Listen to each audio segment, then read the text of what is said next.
자, 미국 역사상 가장 지 맘대로 하고 가장 막강한 트럼프가 한국 시간으로 어제 새벽에 취임을 했습니다. 취임하자마자 50여 개가 되는 대통령 행정명령을 통해 가지고 자신이 끌고 갈 방향을 갖다가 그대로 국민들 앞에 보여주고 있어요. 자, 그런데 트럼프의 뭐 다른 거는 저것들이 알아서 하고 미국 국민들이 알아서 할 문제지만은 한국과의 관계 문제에서 트럼프가 하는 것은 우리가 매우 예민하게 반응할 수밖에 없습니다. 그래서 트럼프가 지금 취임식 직후 행정명령 쇼를 하고 그 다음에 약식 기자회견을 했는데 거기서요 북한을 핵 보유국이라고 불렀어요. 뉴클레어 파워라고요. 그래서 김정은이 돌아오기를 기대하고 있다. 우리는 잘 지냈고 그도 나의 귀환을 반길 것이다 라는 이런 표현을 썼습니다. 그래서 이 취임 첫날부터 이렇게 북한을 핵 보유국이라고 인정해버리는, 이미 해그스에서 뭐 국방장관이나 백악관 NSC 관계자들이 이전에도 이 북한을 핵 보유국으로 인정하는 느낌이 있었습니다. 자, 그래서 트럼프까지 자기 입에서 이렇게 말해버림으로써 이제는 북한이 핵 보유국이 되어버렸어요. 핵 보유국을 뭐 인정하는 별도의 절차가 있습니까? 미국이 인정하면 핵 보유국이 되는 거죠. 그래서 핵 보유국이라는 것은 진짜 국제사회에서 평화적인 이용도 외에 무기로서 핵을 가진 나라를 핵 보유국이라고 하지요. 그래서 북한은 비공식 핵 보유국이 되었습니다. 그래서 트럼프가 북한을 핵 보유국이라고 말한 것은 이제 비핵화가 불가능하기 때문에 CVID라는 부분에 의해서 불가역적인 확실하고 검증되는 핵 폐기라는 부분을 미국이 공식적으로 비핵화를 폐기해버렸다. 핵 보유를 인정하면서 수개월 내에 김정은과 직접 딜을 치겠다. 그러니까 나는 니하고 그럴 생각이 있고 핵도 인정해 줄 수 있으니까 내 말에 화답해라. 이렇게 말을 한 거예요. 자, 트럼프가 어제 이 자신의 무도회 파티에서 한국을 불러가지고 거기는 좀 어떻게 돌아가나 이렇게 말을 했지요. 지극히 비꼬는 형태로 들렸습니다.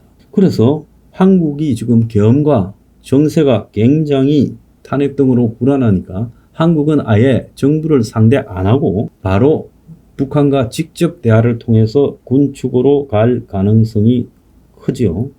그래서 트럼프는 계속 김정은을 좋아했고 잘 지냈고 거기가 이제 리조트 같은 해안 콘도를 엄청나게 가지고 있어서 핵 문제가 타결되면 이제 돈도 많이 벌 수 있을 거라고 자기가 부동산 개발업자 출신이니까 그걸 잘한다고 말해왔지요.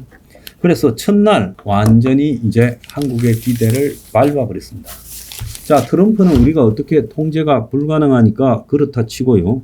이제 우리 내부에서의 문제들을 생각해 봐야 될 상황이라는 거예요. 자, 이재명은 일단 이런 말을 한 적이 있어요. 한국과 일본이 핵무장을 하지 못하도록 미국이 막아야 된다. 분명히 이 말 했습니다.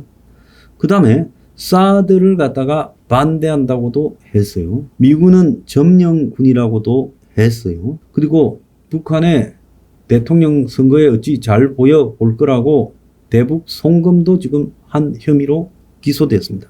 자, 이런 이재명이 미국이 북한을 핵 보유국이라고 인정하는 이 타이밍에 이재명은 북한의 핵에 대한 입장이 뭔지를 밝혀야 되지 않겠습니까? 이재명이 말한 다른 내용을 쭉 보면요. 이재명은 북한의 핵 보유국을 지금 민주당이나 한국의 친북 좌파 정치 세력들이 그냥 자유용이라고 인정하고 있잖아요. 그래서 그거는 북한하고 미국하고 협상해서 알아서 할 문제라는 입장을 가지고 있잖아요. 다만 문재인이 그런 입장에서 열심히 북한과 미국을 갖다 붙였지요. 당시에 뭐 안보실장하고 국정원장하고 북한에 보냈다가 또 와가지고 미국 보내고 하지 않았습니까? 그래가지고 북미회담이 싱가포르에서 하노이에서 또 회담은 아니지만 판문점에서 조우가 3차례나 있지 않았습니까? 지금 민주당과 좌파 역대 대통령들은 북한의 핵은 자유용, 자기를 보호하기 위한 용도다라고 말을 하고 인정하는 투로 다 말을 했어요. 남한의 핵은 절대로 가져서는 안 된다. 그러면서 이재명이는 한국이나 일본이 핵을 개발하지 못하도록 미국이 잘 막아야 된다 했어요. 자, 북한이 가진 것은 평화적인 이용의 핵이 아닙니다. 북한이 뭐 핵발전소를 가지고 있고 공업용 핵시설, 상업용 핵시설을 가지고 있는 게 아니에요. 100% 북한의 핵은 전쟁용 무기로서 핵을 가지고 있고 그 핵을 또 투발, 실어 나르기 위한 미사일을 보유하고 있어요. 자, 이렇게 본다 하면 북한이 가지고 있는 핵은 누구를 향한 거겠어요? 첫 번째는 한국이고 두 번째는 일본이고 세 번째가 미국인데 미국이 북한하고의 지금 직접 대화를 통해서 세 번째를 갖다가 제거하겠다는 거 아닙니까?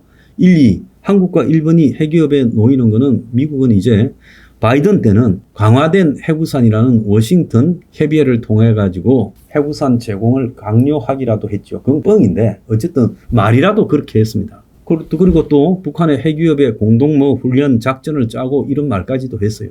그런데 바이든의 이런 정책, 워싱턴 핵협의 그룹은 이제 트럼프 지인과 함께 사라져 버렸어요. 자, 그러면 미국이 한국에 대해서 북한의 핵위협을 어떻게 보장해 주겠다는 건 트럼프 때 우리가 새로 들어야 되는데 트럼프는 한국에 대해서 북한의 핵을 막아주겠다는 것까지 협상할 가능성이 없다고 봐요. 비핵화를 포기해 버렸어요. 미국이요. 그럼 CVID라고 검증 가능한 불가역적인 확실한 비핵화를 폐기해 버렸어요. 자, 그렇다면 미국이 북한의 핵을 구체적으로 막아주지 않는다면 우리가 핵을 만드는 것밖에 더 있습니까? 또 북한에서 날라오는 핵에 대해서 요격할 수 있는 시스템을 갖춰야 되겠죠. 그런데 이재명은 북한의 핵미사일을 막을 수 있는 사드도 반대했어요. 그러면 북한이 핵무기를 가지고 있고 미국하고만 딜치면 미국으로는 안 쏘더라도 한국과 일본은 항시적으로 노출될 거 아닙니까?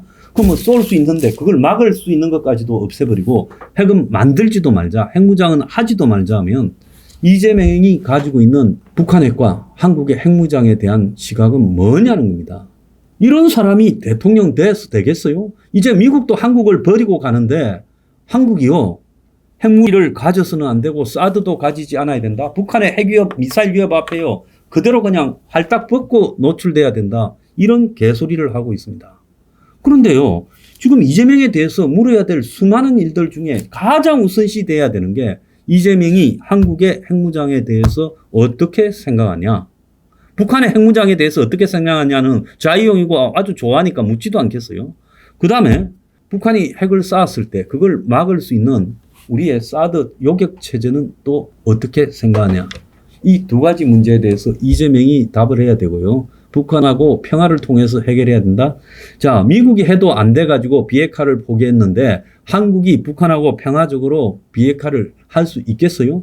결국은요, 북한은 핵을 가지고 있고 우리는 안 가지고 있는 상황에서 북한에 돈을 삥 뜯기거나 아니면 상납을 하면서 달래서 버텨보자는 거 아니겠어요? 이런 이야기가 대선 전에요, 확실하게 논의가 돼야 될 거 아닙니까? 얼렁뚱땅 넘어갈 수 있는 문제예요. 국민들이 이런 거를 알고도요, 이재명이가 별 문제 없다, 위험성이 없다라고 생각하면 국민들 미친 사람들 아니에요? 안 그렇습니까? 뭐 경제가 어떻고 다른 거는 그렇다 칩시다. 다만 북한이 핵 보유국이 되고 미국이 북한에 대한 핵 폐기 절차인 CVID를 포기했고 남한에 대해서, 한국에 대해서 미국이 핵을 배치하겠다거나 전술핵을, 안 그러면 공동으로 핵을 갖다 놓고 쓰겠다거나 이런 말을 하나도 하지 않고 한국을 배제한 채 북한과 딜해서 미국으로 날라오는 핵만 못 쏘도록 하고 끝낸다고 하면 우리는 핵무장을 해야 되고 또 북한이 쏠 핵무기들을 요격할 수 있는 뭐 사드는 이제 구식이고 월등한 모든 장치를 다 확보해야 될 거 아니에요? 미사일 방어 장치들을요. 그런데 여기에 대한 이재명의 입장이 뭐냐? 말 안 하고 언제까지 버틸 거예요? 저는요, 이 문제들을 이재명이가 답을 안 한다면 그야말로 이재명이는 100% 친북입니다.